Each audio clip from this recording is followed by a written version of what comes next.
पहिली गोष्ट जी आहे की गाव पातळीवरची जी समिती आहे त्यामध्ये तलाठी आहे, ग्रामसेवक आहे, कृषी सहाय्यक आहे, तर यांनी मिळून सुरुवातीला जो अर्ज येईल त्याची छाननी करायची.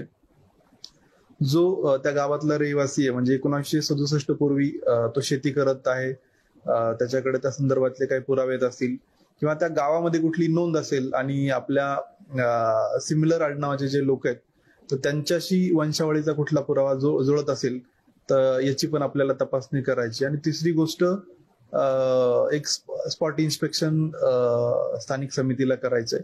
आणि मग या सगळ्या डॉक्युमेंटेशन झाल्यावर तहसीलदार आणि नंतर एसडीओ कडे या सगळ्या गोष्टींची छाननी होईल आणि संबंधित जो एसडीओ आहे समाधान झाल्यानंतर त्याला सर्टिफिकेट इश्यू करणार आहोत. तर यासोबत म्हणजे याबाबत आमची कारवाई चालू झालेली आहे.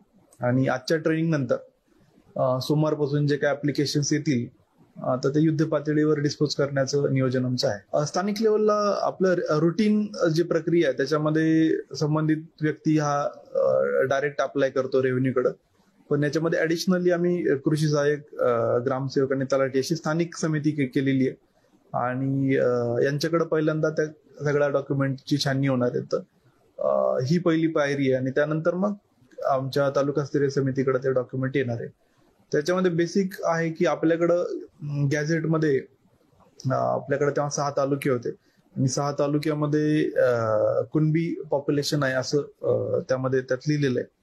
आणि त्यानुसार जे काही जुने डॉक्युमेंट आपण तपासलेत आपल्या जिल्ह्यातले, उर्दू मधले, मोडी मधले, तर आपल्याकडं आतापर्यंत 150 गावामध्ये नोंदी आपल्याकडे सापडलेल्या आहेत.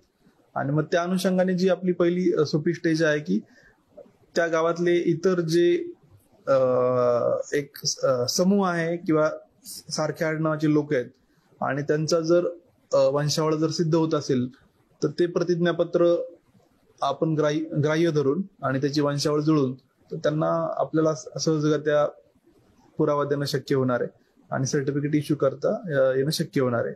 तर ही आमची पहिली त्यातली पायरी आहे. आज प्रशिक्षण पूर्ण होईल सगळ्यांचं.